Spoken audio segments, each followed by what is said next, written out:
Hi everyone, it is a privilege to present to you today for the Mahindra and Mohammed company, the legacy and the leadership and innovation, how it's changed from a steel trading company to global conglomerate. We begin with the story of a transformation in 1945. This company began as a Mahindra and Mohammed with the collaboration of three people, J.C. Mahindra, K.C. Mahindra, and Malik Ghulam Muhammad as a steel trading enterprise. Through the partition, through the decades, it evolved and changed to Mahindra and Mahindra. From leveraging World War II expertise to import village sheep and assemble it in India, to the pivotal movement in 1991, a productivity standoff at the Kendavli plant resulted in 150% of efficiency gain. This company has been defined by resilience. But today we find a new frontier as our project titled Electrifying the Empire, the strategic roadmap for Mahindra and Mahindra UK's relaunch in a 24-month to gain a 1% of the market share. That is our initial goal. As I am Rajadeep Singh, going to present to you my consultancy report on Mahindra and Mahindra in this presentation. There is no doubt that we are moving from rural dominance to urban luxury. But the main question is arises that how we gonna achieve agricultural excellence to urban electrification? How we gonna establish premium tech brand perception and achieve profitable market share by 2027? And how we gonna capture 1% of electric SUV segment within a 24-month? That's our target. All this gonna happen because with the help of our resilience issue tree that we're gonna present you in a further slide. First, we look at the new demographic domestically, targeting Gen Z having BE lifestyle branding, born electric branding. We rejected this because of having saturated domestic market by Tata and Hyundai. Secondly, we focus on new product domestically, specifically having hydrogen tractors. We rejected this because of infrastructure simply isn't there yet, not available. So we can't have any other option. So we come to the last option, that is new market international expansion. Specifically, the United Kingdom is the right option all because of having FTA approval guideline because of the recent trade agreement and because of having a design assets established in a UK in Banbury known as MADE, Mahindra Automobile Design Europe company. So that might be one of the best reason that why we choose new market and especially in the international sector. Why the UK and why now? Our pastel analysis reveals a perfect storm of opportunity. Politically, the UK zero emission vehicles mandate require 22% of new sales to be zero emission right now. Plus, the India UK free trade agreement discussion promise reduce import tariff. Another reason for the economically stabilizing inflation allow us to hit premium mass price point of 25k to 30k, undercutting Tesla while offering more value than budget Chinese rivals like MG or other vehicle. Technological perspective, that the market is hungry for a fast charging. Our Inglo platform India Global offers a 20 to 80% of charge in just 20 minutes and having a great deal with the Volkswagen partnership. And even for our social perspective, we're gonna talk about rising eco-conscious urban professional in London, Manchester, and Edinburgh need as ultra low emissions on compliant vehicle toward daily commuting. The convergence of regulatory support, economic stabilization, technological readiness, and creates us optimal entry window for a Mahindra premium electric SUV portfolio. There's a no doubt it's the right opportunity to enter it in the UK. However, entering a mature market might be a dangerous. Brand perception is our biggest hurdle. In the UK, we are often viewed as a agriculture or a budget focused. So how do we win? Our Rio analysis uncover our greatest asset, known as the Mahindra Advanced Design Europe Made Studio in Banbury. This is our ace. Is it valuable? Of course, It allows for localized design that suit British taste, moving away from utilitarian aesthetics. And is it rare? Yes, very few Indian OEMs have dedicated high-end design center on a UK soil. Is it inimitable? Of course, competitor like Tata cannot instantly replicate design in the UK heritage narrative. Is it organized? M&M has committed 37,000 of crore, especially for the financial year of 25 and 27, which might be a great opportunity having EV expansion in the UK, and that's the biggest change. For the strategic positioning, we must focus on having British design and electrical engineering. That's two combination which might be change, might be differentiate core brand to overcome perception barrier and establish premium positioning.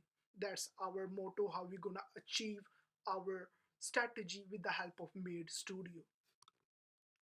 Designing heritage through a Penfrina and Made Studio, born electric product architecture and a retrofitted petrol system, or competitive pricing between premium and budget segment, establishment of manufacturing capabilities and supply chain. All these factors might be become strength for having internal might be helpful for us, and that's the reason that how they're gonna achieve their goal within a 24-month period. And and the weakness that might be we have to work on, that is brand perception as the agricultural or the budget focused in a UK market, and a lack of physical dealer network infrastructure, limited brand awareness amongst the UK consumer, no established after sales service presence.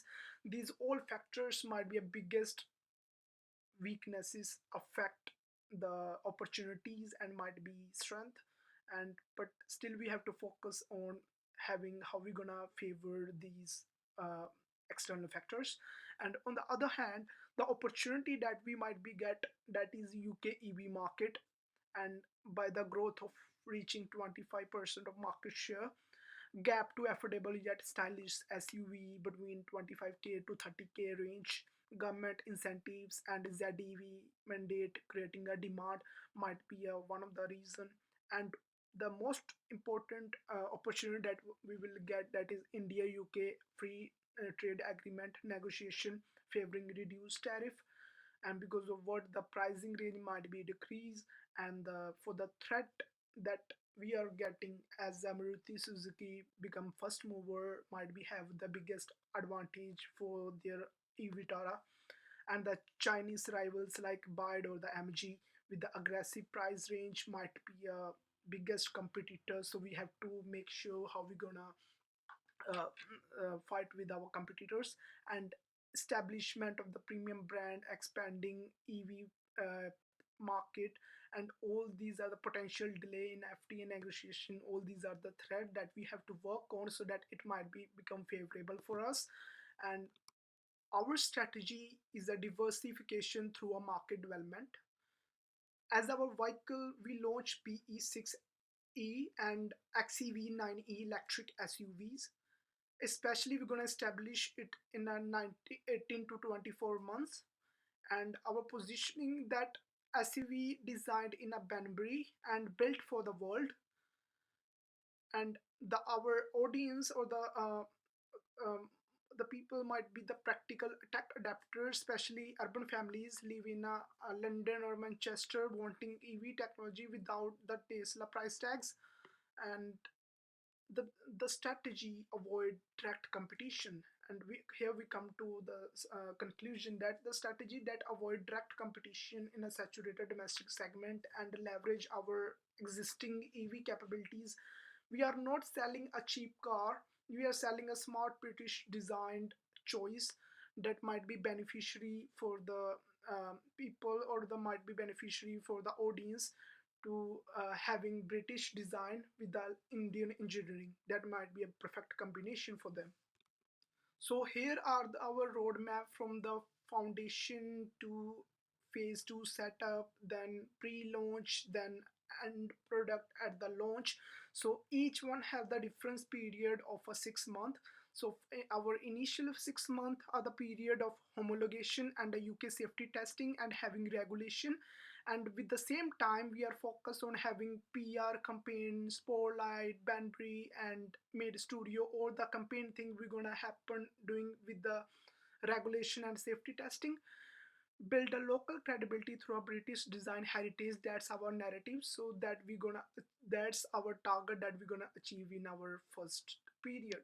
So here we our come so here are how we started with our phase one of foundation, as which is started on 2nd of Feb 2026, and that time we're going to focus on the things that we already discussed.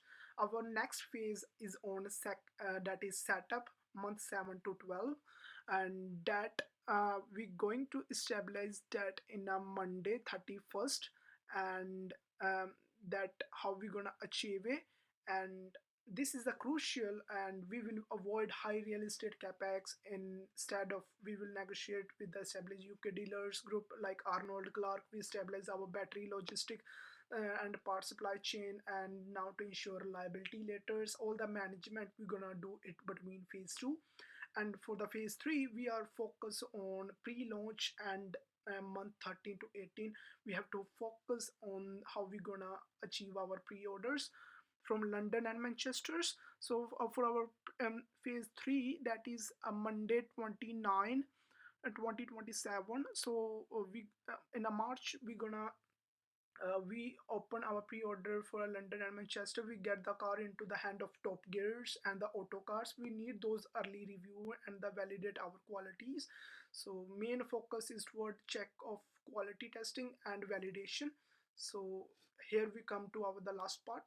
So here we come to our final phase of launch. So which we will going to start on 12/07/2027. So here how we gonna establish it officially. We focus on having official sales commence with the BE6E and XEV9E deliveries begin, and we activate our after sales service network. All these kind of stuff we have to make it ready so that we can focus on customer demands. And even for our Gantt chart, these the data that I provided, especially for my Gantt chart, details every step from securing part supply agreement by March 2027 to full activation of the after sales network by June 2028. All these stuff I'll just presented you in terms of Gantt chart.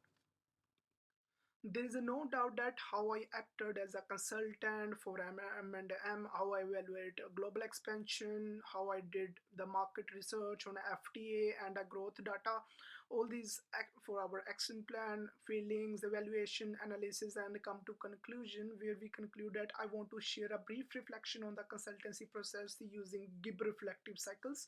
Initially, I was overwhelmed by the dominance of Tesla and MG in the UK. However, the turning point was discovering the Made Studio in a Banbury, and I realized that the consultancy isn't just about data; it is about narrative.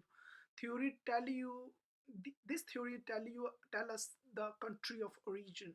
A fact is real. Simply exporting car isn't enough. We have to export story.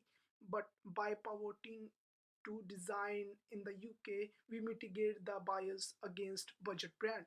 We have the heritage, we have the technology in the Inglo platform, and with the Made Studio, we have the identity. And the UK market is ready, and it is a time to electrify the empire. Thank you. I'm now open to your questions. If anyone had, please let me know. At the end of the presentation, we are going to present you how I just done my academic and industry evidence, and how did I done my reference, all the stuff, how did I done market analysis, foundation, strategic framework, applied reflective practice methodologies, industry intelligence, policy, regulatory, all the data that I provided, I was formed in the term of written documented form in the form of print. And even I just created Mahindra and Mahindra roadmap to how we're gonna launch it, and even I created a confidential strategic report. On the other hand, I just did all the stuff in a proper reflective manner. Here I'm gonna end this presentation. So Most important thing that I forget to discuss, that I already showed my all the data to my supervisor, so they agree, just given me a little changes that she want me to do it in my presentation, that I did it. So now I just leaving it. My This is my end of my presentation. So thank you everyone. So bye.